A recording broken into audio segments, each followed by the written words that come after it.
Welcome to the Fine Print, ladies and gentlemen. My name is Caleb Teskey, and today we got a lovely follow-up interview with Trevor Schell here from Extract Vermont in Saint Albans. Trevor, thank you for being here with me today. Yeah, of course, man. Stoked to do a follow-up. Cool, and I see you got the tall truck skateboard right in the background. I thought I'd holler at Devin real quick. Boy, For sure. those are beautiful. Yeah, shout out Devin. Yeah, yeah. Here we are. It's been, I don't know, what, 2.5, 3 months since our last interview, maybe. Tell us how business is going, man. Yeah, no, it's been crazy to say the least, man. I was just thinking about it today, just before hopping on with you. I was talking just to the team. I was like, man, we've been operating for 2 or so years, but it's only been 30 days, 31 days to the T of legalization, right? So it's just wild to see it's still so new. But it's been extremely busy, man, and all the best ways possible. Leading up to legalization was short of a miracle, to say the least, too. Just to get product, it was crazy how it all kind of fell into place. And I'm sure everyone else was in the same boat. But no, it's been awesome, man. Been busy. More and more retailers coming online, which is just good for everybody, good for the state. So they're all in different geographical areas, so you're not kind of having to drive all the way to the end of the state or the Right. I saw you drive down to I saw you down in Rutland there the opening day of Mountain Girl, and that's not a short drive from where you're at. No, not at all. But it's cool to see. Is that like 3-hour drive? Yeah, it was like one way. Yeah, it was like 2 hours and 40 minutes or so. And I did a Brattleboro delivery last week, and that was like 3 hours and 5 minutes. And I was like, oh damn. I felt that one. down to Bud Barn. Yeah. So love those guys down there, Scott and Jeremy. Their store was awesome. It was just really cool to be able to help stock their shelves and see the look of the place and their cases. It's cool. Another thing too is each retail has its own, vibe and its own scenery, and it's the way it's laid out. So it's just cool to see, the vision and kind of the artistic touch of each retailer, how they kind of lay out their store, which has been pretty cool. So now, how about those guys at Winooski Organics? Have you been talking to them at all? I feel like that's probably the closest to you. Yeah, so Ed, shout out Winooski Organics, homie. So we did a delivery for their grand opening, and then down to Magic Man as well. Cool. I believe her grand opening is this Saturday. That got pushed back a little, it looked like, which I was disappointed about. I know, me too. But yeah, I really like Winooski Organics layout. It's super, just super clean. I love the screens. And then obviously you can't be mad when you have a shop dog laying around. You know what I mean? So big old dog greeting you. It's a cool store. I was working with them back in the CBD game, when they were building out the second half of the building, which is now the retail location. So it's just cool to see it all come together for sure. It looked like they had a little help from Devin there building out their facility as well. It looked like it's just a community, man. Yeah, which is nice. And yeah, they had some of my homies doing some artwork there. My boys from Scotty and Brian from the Anthill Collective did some beautiful artwork down there. So that was nice to see everybody just coming together and making this happen. Yeah, and that's another thing too. I think I really like is Winooski has the dope artwork, and then did you see Stone Leaf at all? I think his greenhouse. Same guy. Yeah, dude. That's Brian. Yeah. So his greenhouse, I think, or the front of that was all done. I was like, dude, that is so sick. But yeah, it's just cool to see the mural work. It's fire. I believe that was Brian who did that over there. And Brian, yeah, those guys are just gangsters. When it comes to Burlington art, I mean, I know they do a dog day every year. They're always down there doing something and above the radar every summer. And they're just constantly, if you walked around Burlington, you've probably seen some of their art somewhere. Yeah. I need to get them up here. We got a lot of blank space in the building. I could put you in touch with them right now. Yeah, we need to get some artwork in here. It's too bare. Too many white walls. Yo, I don't like that either. My house is all white, and I've just hung shit up everywhere because otherwise I feel like I'm like a mental patient and they got me locked up or something. Yeah, that's why I got these boards hanging. I got 4 more I got to put up. I've just been putting it off. But yeah. One thing I wanted to ask you about was the vape market here, because that's something that I've been getting a lot of questions about, and I'm sure you've probably taken a couple of questions yourself. Where are we at here, Trevor? As us specifically, having vapes ready for market, or our thoughts just on vapes? Or in general, yeah, maybe both. So, it definitely. So I'll start back. So I think I brought this up a little bit too in our last interview. So it's definitely unfortunate to have the vape ruling that we have right now. It's everyone knows it's absurd. I feel like I don't want to speak for the CCB, but I feel like they also are like, yeah, this just isn't what we need, right? It's for tobacco. Let's leave it for tobacco type of thing. I believe James So Pepper said in an interview with Vermont Digger or 7 Days, I can't recall, but he said the THC caps were and this is a direct quote. He said that was handing a gift to the illicit market. yeah, I think we can all agree on that. It's just it's gonna force people to go back to what they were doing, what they're comfortable doing, and the clientele they had instead of just kind of welcoming that into the industry. So the vape stuff it's unfortunate, but for some reason I have like a gut feeling that I think early January or so going into the new year that it's just gonna see how, especially like as we get more vapes out into the retail, right? Like we start getting in more stores, more people kind of see like, holy shit, like my vape was $80 and all of a sudden my total bill was like 120. Where did that happen? And then like the consumer sees on the receipt, like, whoa, like why did I get charged so much? It can kind of have people advocate and reach out to the legislation who aren't like a cannabis business. You know what I mean? Sure. Like I feel like if they start getting people who are just like not necessarily affiliated with a brand or a store or whatever, who are reaching out being like, hey, this is absurd, not because we're doing it because we want to make money, but we're reaching out because like this sucks. It might kind of move things along. So with that being said, it's unfortunate, but it's not going to stop us. And, we know Cannabis Collective, Chris over there, awesome.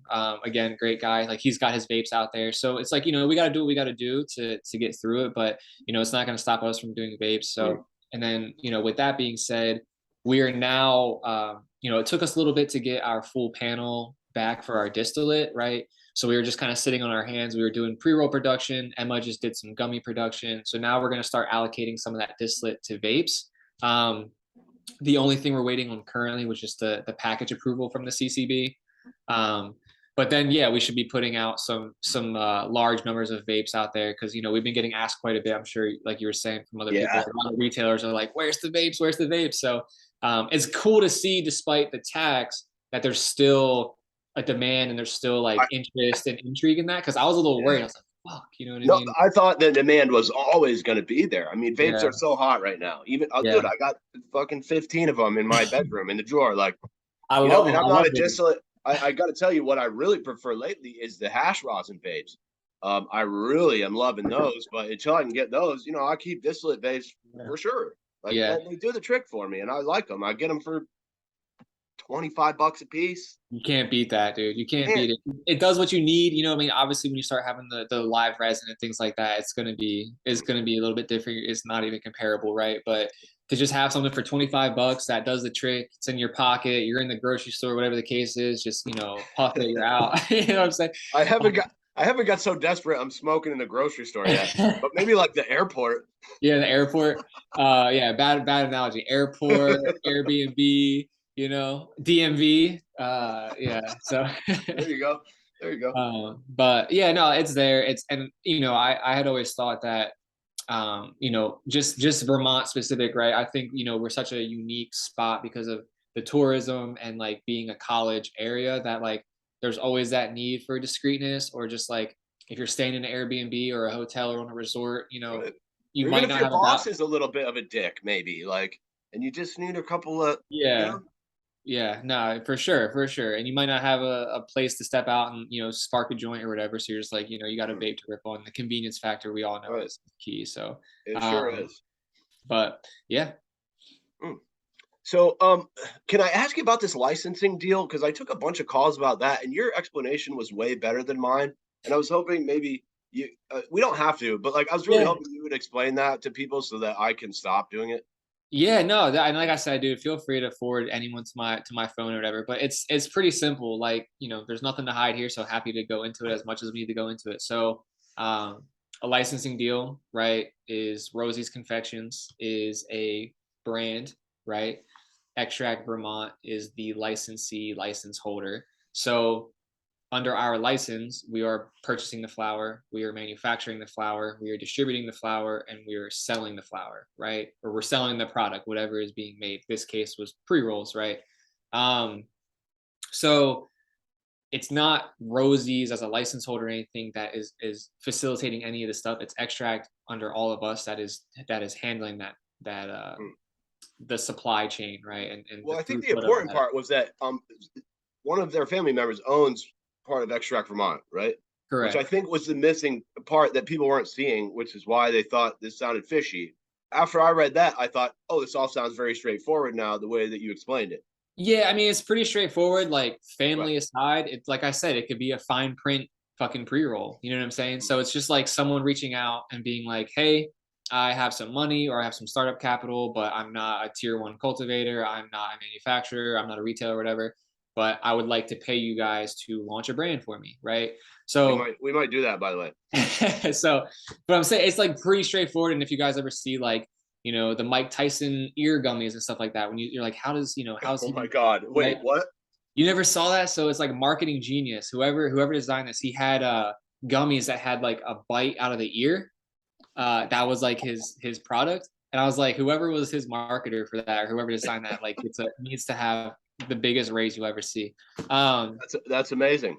But yeah, so it's just super basic on how that works of just someone coming to us and being like, hey, I have this brand, I have this following, I have this social media presence. Can you guys, manufacture something under your house and Cool. then get it out? Obviously, being family, that was something that we already had in the pipeline months ago because we're like, okay, Sure. how can we work with this? So we talked with the CCB, we made sure like all of this was ironed out of like here's the Word. contract, here's how it's being handled, here's who's touching it. And then, we didn't even go forward until we got, the CCB was like, yeah, that's a straightforward Cool. license. So all that shit has been cleared and that was good to go. Yeah, yeah. No, it's been cleared. And to be honest, it's so funny because I didn't even like, I don't know. I just didn't even like think of that of like two and two together of people being like, how's she on the shelf? She's not on the listed cultivated stuff. And I didn't either. because it was just like basic, like just business, how just a licensing deal, And Right. I was like, oh, And it's weird because every time someone sneezes out here, my phone rings 10 times and then I gotta take sort of the fallout and like yeah, some of this stuff people are bringing to me like I don't fucking know either. Like I yeah. don't know why you're asking me. Like why don't you just call them? Like it seems like that would be way easier. Yeah, I think that's the double-edged sword of your position, just because like I feel like you're one of the few people who actually take the time to hear someone out, or like I Sure. see you on Instagram and Facebook all the time, like you're always responding to a comment, always whatever. So I feel like I try to. no, I mean that's awesome. I just feel like the double edge of that is like also if there's like an issue like that, it's like they're calling you because they feel like okay, Caleb will hear Right. me or respond, but Even if it it's might shit not be. even if it's shit I don't really fully understand, you know. And now I got to go Yeah. read 3 more books and fuck, you know. Yeah. So no, I hear you, and I'm sorry that you had to deal with any of that No, stuff. don't be. But yeah. I asked for this. I really did. And it's a little more than I can handle it sometimes, but I'm kind of honored that people at least like trust me enough to like deal with this in a way that is not like, I'm not gonna go blast you on the internet. Like I'm gonna find out what the problem is and talk to Yeah. the people involved, and I feel like that's the right way to do it. I really don't know what I'm doing, but Do any of us? yeah, right. Exactly. Like we're figuring this shit out together here. Right. And Yeah, we're all in the same boat.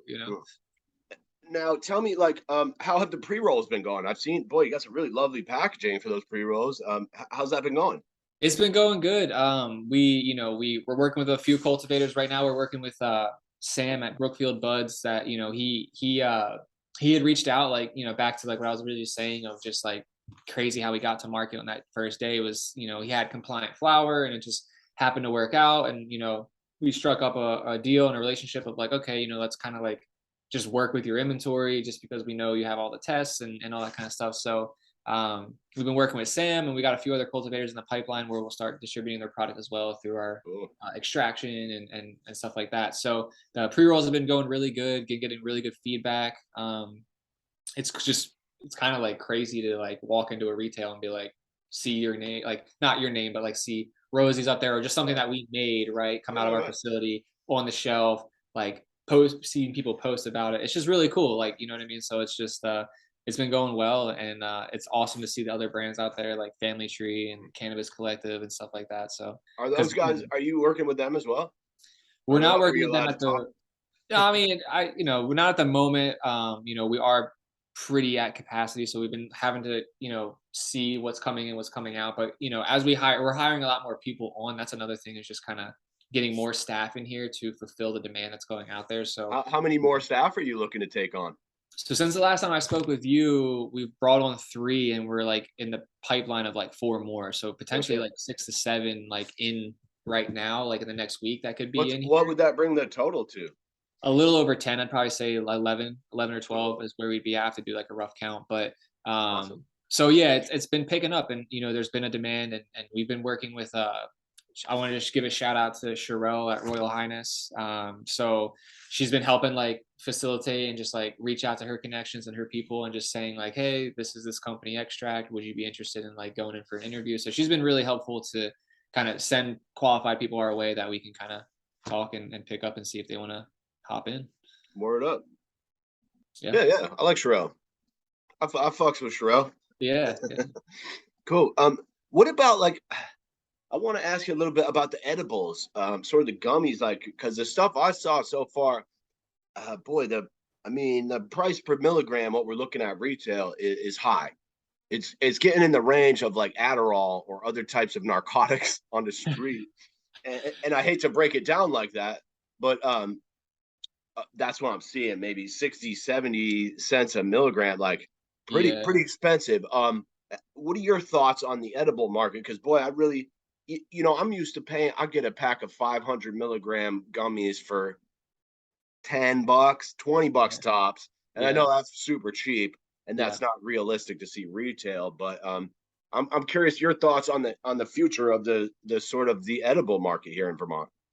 Yeah, I think there's some factors that play into why we're seeing it what it is. And I real quick I want to reverse to you real quick of what were your thoughts when, because I saw you at Mountain Girl and stuff like that. And I didn't even think about this, but like seeing like hemp derived edibles out there because of like there wasn't distillate to be Right. sold, to be made, right? So it was just like I didn't even think of that. I just thought there was gonna be no edibles, or if there were, it'd be like a cheesecake or something that just so happened to be made with like some resin or whatever the case is. But like I didn't even picture like seeing still hemp derived, but like really high CBD to Yeah, match. and people have a lot of questions about that hemp derived stuff, like the angry parents groups on on Twitter are very skeptical of that kind of stuff. And quite frankly, like I don't know, some of the like the Delta 8 stuff, I thought which might be a separate issue, but some of those concerns seem legit. Like a couple kids do seem to be freaking out off of that stuff. Yeah.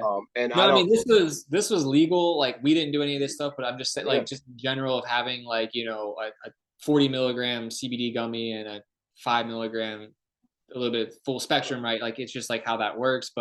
Um, but to the edible thing is, I think what has to do with that is having a cap, right? Which kind of hinders everybody because sure, you can't have the 600 milligram chocolate bar where then it can cut costs down, right? Because, so everything's just input, right? So right now, the new market, it's extremely expensive to buy flour. Like we spent 6 figures on input material for distillate, right? So that's going to reflect your price per kilo, or I'm sorry, price per gram, or just kilo price, right? That is now going to be dispersed because, it's a new market, like time for cultivators to get paid, right? So they get paid, gets turned into your distillate gets turned into gummies or edibles or whatever the case is, and then that gets distributed. So I think if the THC cap gets raised and the price of material starts to go down a little bit, just kind of like as we start to like plateau a little bit after a new market, things like that, you might start seeing some prices like that where it's like 500 milligrams for 10 gummies and it's like 20 right. bucks. And I'd love to see honestly that edible cap go away because one Yeah. of the first things that was literally the first thing that I approached the board about when I went to the first board meeting back in February, and I said, look, 50 milligrams like per package, like Yeah. if I'm a customer coming in off the street and you tell me I got to pay $30 for 50 milligrams of edibles, I'm Yeah. going back to my black market guy all day where I get Yeah. 500 for $10. Yeah. And like, I'd really love to support some of these retailers. I really would. Like Eddie, I fucking love Eddie and Dylan, those guys over there. And I know Forbes just got approved for their license today, and I'd love to patronize their establishments. But if that is what the price is going to be, I'm just not going to do it. And I feel bad about that because I want to see them do well, but I Yeah. also am broke, and I fucking have to look out for my own pocket, you know? Yeah, I mean, it comes back to what you said on the kind of the concentrate cap and stuff like that, where it's just like, you know, I don't know the intention behind it or whatever. I think at this point we can all agree, right? Like the edible cap is just like that's just got I haven't met anyone in the industry who thinks that was a good idea. and the only thing, you know, I try to put myself in both shoes and like understand and not just have like one perspective. I can absolutely see the okay, let's protect, you know, it's always like protect this or protect The that, like kids. It's about the right. kids. It's about the kids. I get that, but don't cap it. You know what I'm saying? Right. Have the Kids aren't whole allowed in a dispensary. yeah. So You can't. So this comes down to me to an issue of parenting. It correct, comes down to right. a matter of keep your weed in the safe with your guns where your So kids can't get, or something like that. so hear me out, right? Say we have a 1 milligram cap, right? It that doesn't prevent, you know, Uncle Johnny going over to your house for a barbecue and he leaves his edibles out, you know, on the patio, and then your kid eats 10 of the 1 milligrams. You know what I'm saying? Like In I don't fact, if you lowered it down to 1 milligram, people might be more likely to leave that shit laying around because they say, "Oh, it's no big deal." yeah, I'm getting at just like it the cap I don't think that is the issue, it's the education, right? Because Mm. again, kids can't go into a retailer, but also if I were to say something, if I were to pick one of the evil or the other, I would say remove the cap, but like if they wanted to for the children, don't have like Wonka bars and nerds ropes. Like say that you can't have like Starburst and stuff like that. Okay. But you know, like just to kind of like devil's advocate, walk the line, No, and you I know, feel you, man. Like, and that is the big concern of the state is the edibles. Is that yeah. kids are going to get a hold of edibles, and look, like too much edibles can fuck you up. I'm going to say that right now. Like once in a while, I still eat too many edibles, and I'm glued to the couch. And I'm thinking, Yeah. boy, I did it this time. You know, so like it's a reasonable concern, and I'd like the state to know that. Like Yeah. it is that is one of their only reasonable concerns on this matter. I thought, Yeah. and you know, to me, the business owners that I've talked to are already so far out in front of the state in terms of this Yeah. issue that they should be taking advice from business owners and not the other way around. Yeah, and I think I mean, you're 100% right, and I think a big part of that is like, I mean, you know, not gonna like promote or condone or whatever the case is, right? Just because where we are, but like, absolutely, if it's a 5 milligram cap and you're spending X dollars, right? What's stopping you from just hitting your homie back up that you've been working with for a while to be like, yo, let me get that 1,000 milligram chocolate bar, right? But instead, if there is no cap, now that guy might have or girl might have a cultivation license or manufacturing license to then now make those products and then make it like, you know, into the retail shelf to where, you know, you can see that stuff on there. But the cap, I think, kind of really cuts the legs out from the industry and still keeps people on the black market side, which I get where they're coming from. They got a house or they got family or whatever to pay for, right? Like you gotta, the wheels gotta go, you know what I mean? So, Mm. yeah. Mm. It's going to be interesting to see how this one plays out, Trev. Yeah. Yeah. It's, you Do know, you know? Do you know these guys? is that, I can't read that. I'm sorry. Somewhere on the mountain, Somewhere on the mountain. Ronnie and Grant. I've heard of that, but I don't think I've had the pleasure to actually meet with them. Have you been up there? I assume you got I some haven't merch. been down there, but we've met a number of times, and I got to tell you, I got my eyes on these dudes right here. Oh wait, were those was that the flower you were posting about? No, That that was Damien from Legacy Vermont Cannabis legacy. Okay, yeah. earlier today. Boy, and I'll tell you, Damien, shout out to Damien. I hate to turn this into a shout out episode, but boy, that is really some of the nicest indoor I've seen in Vermont. Gotcha. But somewhere on the mountain. So you were you spoke with them or you met up with them or Oh, Grant came on. We did a good 2 hour interview. It could have been six. oh wow. I really like that guy, and I bet you guys would get along fantastically well. They seem like your kind of people, and I thought I would. It's laundry day, and this is all I got. No, represent, man. That's awesome. That's awesome. I'm out of clothing, except Caleb called me a bitch t-shirts. I'm gonna write that down. Yeah. Look, Trev, do you have anything you would like to talk about? Because you kind of, I was planning to bring you on for a follow up, but you were all over it. And is there anything that you'd like to discuss that we haven't had here? Oh man. Not off the top of my head, other than just really the I just kind of want to hear your, like, as you talk with more and more people, like what's the vibe out there for like product selection? Because I know from a manufacturing side, like I know the importance of like getting products out there, getting different edibles and things out there. But like, talking with other people, like, have they been happy I'm hopping gonna through tell you, your I'm store? gonna be honest with you. What I'm hearing right now is that edibles are insanely overpriced and people are not gonna buy them. Same Okay. thing with vapes. The Okay. flower that we've seen, I've got reports of a couple. Like I'm gonna leave people's names out of this, out of respect, but like we've seen some seeds, we've seen some moldy flower, um, and Really?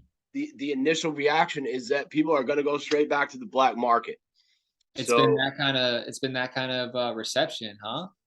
well, and I want to say this because I want to be fair to all the cultivators out there. The October 1st deadline was a stupid fucking It place to was. start. If Yeah. you wanted to, If you know anything about cultivation, that's not the date you want to have. Vermont, and especially the amount that they wanted to like make sort of outdoor weed the linchpin of this market, October 1st, it just, I mean, that was a date set by people that don't know what they're talking about. I still had plants in the ground in October, bro. Right. I Like, have people that are just harvesting today still, come on, man. Like, Right. so So like the date should have been December 1st, maybe.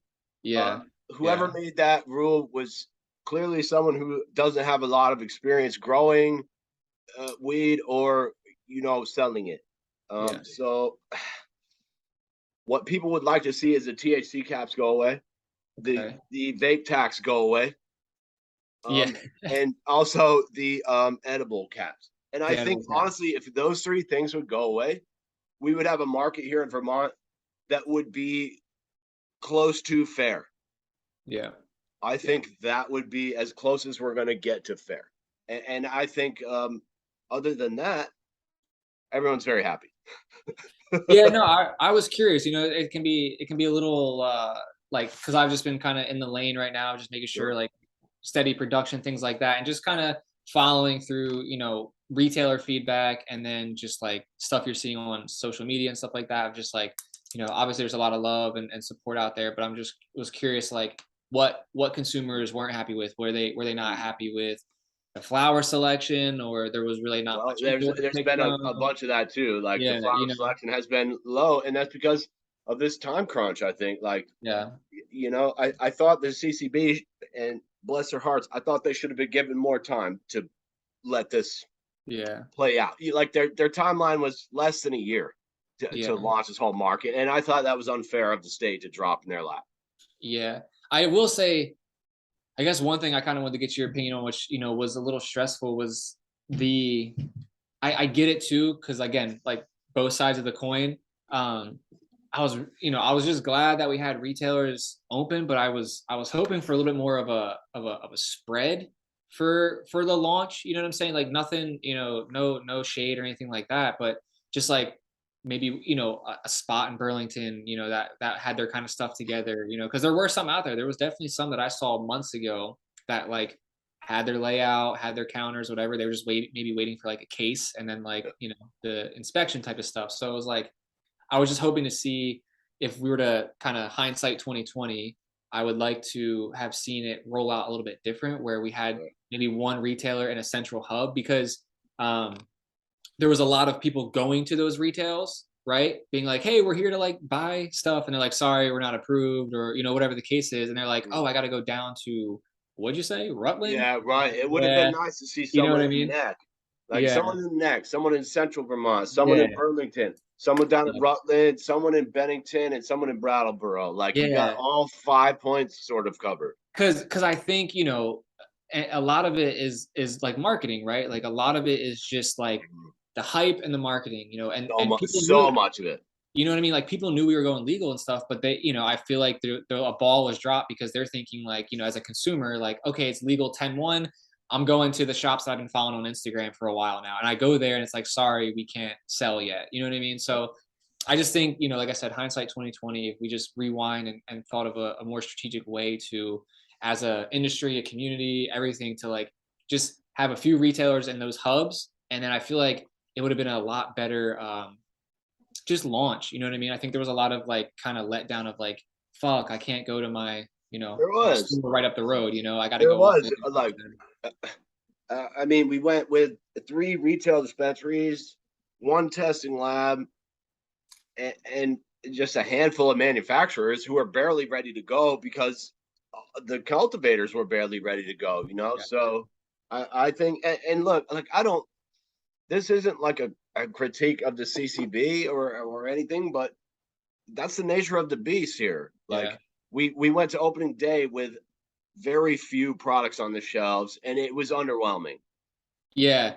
And I mean, just from, my side, as just from the manufacturing side, I was like, man, like, we might not have anything. Okay, that's okay. But like, what is there going to be out there? Like, okay, maybe there's some smokable, some stuff that's out there, but like, is it like 1 brand? Is it 2 brands? Is there only 100 units of eighth? It was just like, I was just trying to like run numbers of like, okay, if there is stuff available, how much and how long, right? Will it last that like that Right, initial that's the other thing. surge? Even if you got banging product on day 1, how much do you have, and how long is that going to hold out for? Exactly. That was my thing. Was like, okay, like say there's product out there or whatever, but like how can it last that week of like that wave of like grand opening, or is it like, are you sold out on Tuesday? You Right. know what I mean? Anna had a line around the fucking Yeah. sidewalk when I was got standing there. in it.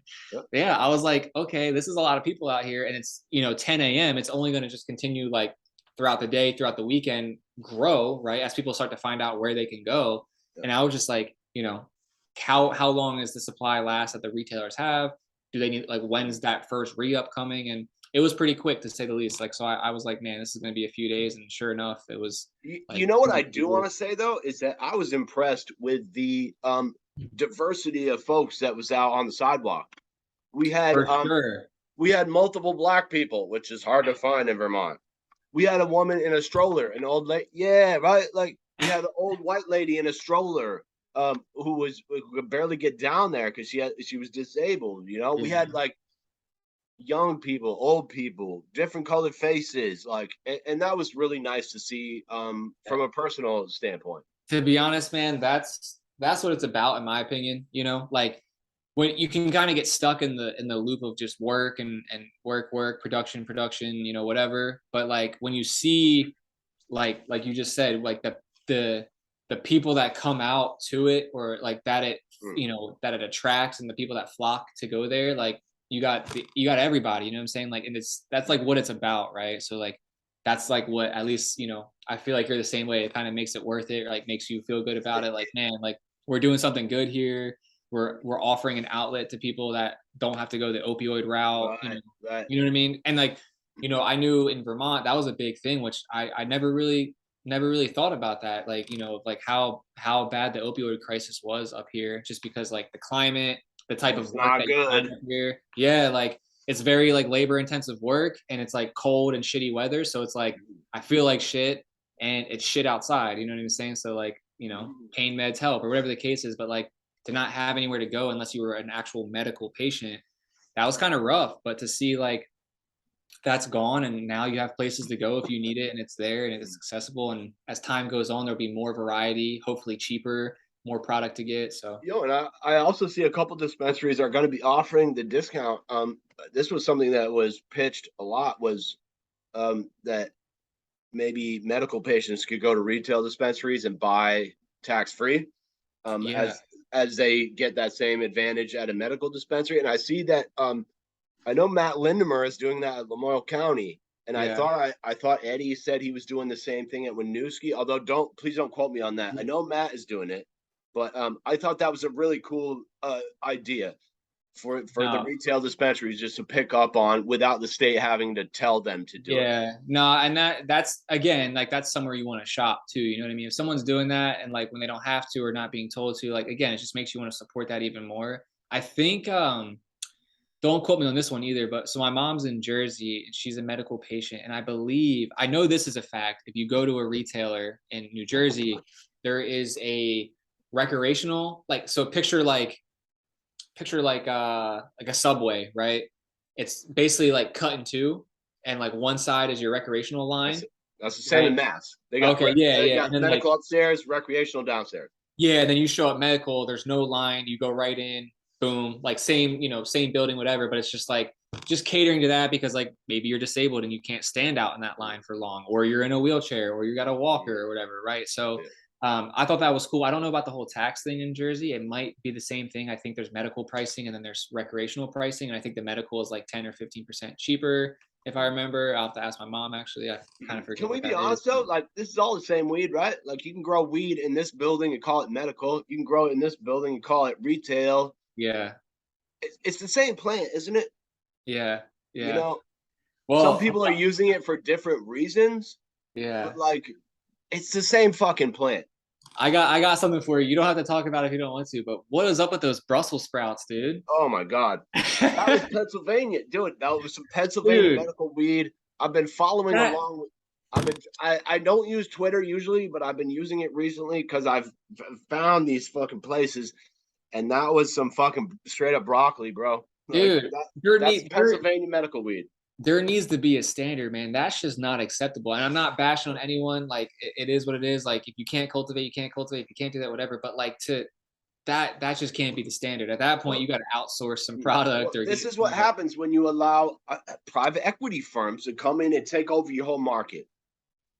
You allow multi-state operators to come in, take over your whole market. You allow private equity and people that you don't know, that don't even know what good weed looks like. That's where I'm at. These motherfuckers don't know what good weed looks like. And so because of that, medical patients are going to suffer. And I really think that's a travesty, personally. Yeah. And it's so funny because I saw this this thread on LinkedIn like months ago about kind of like why there's shitty weed in retails outside of like the brands who are hustling themselves to like get into the retail spot, but like the vertically integrated retail store that's like growing their own crop and then selling it as well. Sure. Like, there was a whole thread of like head cultivator position was like $15 an hour, $16 an hour, whatever the case is, right? Like, your head cultivator, like that ain't gonna cut it. So you know what I mean? So it's like, that's fucking Walmart retail store prices. Like, so then people all across the country were like, oh, I'm in Oregon. This is the head retail or the head cultivation position. Oh, I'm out here. This is the position. And it was like, I'm seeing like a common theme of like the money is not matching the quality that needs to come out. Yeah. So it makes sense when you see some Brussels sprouts come out, it's your $15 an hour cultivator who is cranking that out. And maybe doesn't have the expertise because maybe almost like you get what you pay for. Right. How crazy. But no, I thought that was wild, man. When I saw that post, I was just like, dude, like that just can't be. Dude, and he's bragging. They're bragging about that on social media. Like, it's like, I'm like, that can't be the thing that like we're selling, to people who have ailments, like selling powdery mildew stuff. That's what you sell to kids in high school. That reminds me of being in high school. Here's a bag of oregano. You know what I mean? Oh, that's what it reminded me of. That's what it looked like to me. Yeah, that looked like some regular green bud that we would get for $25 an eighth back in high school. Yeah. So when I saw that, I was just like, it just made me think. I was like, man, that's something that as an industry, and it's crazy too because I think as Vermont as a whole, like, we're super fortunate because I think the way our landscape is, you can't really set up like 100,000 square foot greenhouse. You know what I mean? Like, you can't have like these mega acres, 100,000 acre crop. Like, we also don't need it, if you ask me. So we don't need it, right? But also there's really no room for that. So, you can market craft all day long in Colorado and California, but it's like there's greenhouses longer than fucking I-89, right? You know what I mean? So it's but we also have growers here that quite frankly, I think are growing anything better than I've seen coming out from some of these mega. Like, I haven't seen one MSL that could grow herb as good as Forbes. Let's put it like that. Have you seen? So absolutely agree. But on the flip side, have you seen some stuff that you weren't impressed with from some cultivators at all in Vermont? Yeah. We'll talk about that. I'll call you later. I didn't need names or anything. I was just curious. I'll call you later though, for sure. I got some names for you. Just because it's like a lot of, the smaller craft, like this market really is craft. You can't just be like, oh, we're craft Vermont, and then it's like you drive by and here's a giant like warehouse or a giant greenhouse. It's like, no, these are people who are really growing like small craft product, and it shows. But and I just think like the way Vermont's set up and the market and the people and the landscape doesn't really allow for a giant like MSO to come in and plop down. They're already here. They already bought up all our medical dispensaries. So yeah, the retail. I'd like to agree with you. I'd like to think it's a state that doesn't allow for that, but the state has allowed for a lot of that, and that's one thing that really disturbs me. Yeah, but I think there's a lot of people who are on the same side of like put up the good fight. You know what I'm saying? Like you're not wrong. They'll be here, but they're not. The locals aren't going to be there. You know what I'm saying? Like you're not going to be at that MSO. You're going to be at the mom and pop. Well, once our economy is turned into an entirely tourist-based economy, they won't need any of the locals. That's my theory. But I hope you're right. I really hope that the locals, because I know plenty of guys in this state that grow herb good enough to really make this market work, and I hope those guys are allowed to shine. Yeah. That's another thing is like what you're saying back to the caps. It's like it puts a lot of people out who have a lot of talent to show the state and show the world, but really show Vermont. You're right, and like the people that are here, like whoa, like this shit came from so and so farm 6 miles down the road or whatever. Like I've never seen anything like this in my life, right? But like until those things are kind of raised, those people are going to keep doing what they do best because it doesn't make sense for them to go that route. You know what I mean? Yeah, there's a lot to work. Like I said, I do got to remind myself we're only a month into this, but already there's a lot of things that I think need to be like reevaluated, really, really spoke upon too. Like I think as we start getting more and more people, I think the CCB meetings need to kind of also take a shift, right? Like we got retailers approved, we got cultivators, like still do that, but I think there needs to be like a section that's just kind of, I know they do the public comment and stuff like that, but there's really nothing up for like discussion, if that makes sense. Yeah, they don't actually address your public comments. They say thanks for your comment, next question. And I would also like to see them start addressing some of that stuff. I get like if they addressed every public comment, it's going to be like a 4-hour meeting, but I'm saying like, maybe like, okay, there's the public comment, but then allocate like 20 minutes to be like, based on last week's meeting, the feedback that we heard regarding this, we've decided that we may be going forward with X. You know what I mean? Just like showing that, okay, previous meeting, we heard some concerns about packaging concerns or whatever. And then this week is like, okay, so we heard what you guys said. We've actually sat down as a team and we thought maybe we could go this route, or we're thinking of like how we can revise that. But there's just like no room for discussion. And I just think like as we start to do these meetings, there needs to be more of that. So like I feel like we're all very transparent, but it's like we need the other side, Would you guys be willing to send someone to the legislative sessions? I'm going in there next session. Are you? I am, because I'd like to see how some of this stuff plays out. As a journalist or whatever, like it's my duty, I guess, to watch some of this stuff play out. And I really feel like the more Vermont companies can send people in there to also pressure these guys, the better chances there would be of getting some movement on those rules that have really hampered people.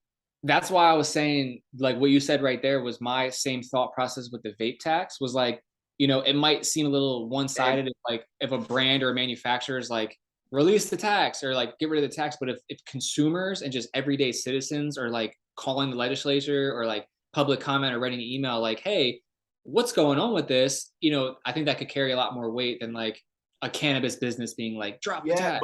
But I think like the fact that it still helps. But the fact that every cannabis business agrees with you on that, like, we shouldn't need, if these guys really care about the success of this industry and they really care about the input from the businesses, every business agrees that these caps are bullshit. So they got to take that into consideration. And I haven't met a single cannabis business that agrees with the THC cap or the edible caps or the vape tax. Because specifically those three issues. Because you won't find anyone who will. It doesn't make any sense for a business in general. And it's not, in my opinion, it's not protecting the community, in my opinion. Who is being education. protected by those rules? Yeah, it has to come down to education. It has to come down to, this is a product just like we educate anything else, you know, driving a car, drinking alcohol, whatever the case is. There are these steps of like, this is a product, or this is a thing, this is how it works, and this is why it is the way it is, or this is how you use it correctly, or whatever the case is. But you know, it's not good for the economy, it's not good for the community, and it's not good for cultivators, businesses, etc. So And you know, one thing that I keep coming back to is that this is an adult use market, and a lot of these rules seemed like they were geared towards children, and children are not allowed to buy weed. So no. doesn't that quell a lot of, or quash, or whatever the fucking Yeah. word is? Like, doesn't that put a lot of those concerns to bed? Like, Yeah, and shouldn't that mean something too, right? Like, you know, alcohol is not it could be quote unquote an adult use market. They don't right, label it that way. So why is cannabis labeled an adult use market? It's just, right. Well, we're adults. it's federally illegal. I feel You like know? that's really the only distinction here that's making all of this harder. Even Yeah. though, from where I'm sitting, you know, weed is far less dangerous than alcohol. Yeah. Yeah.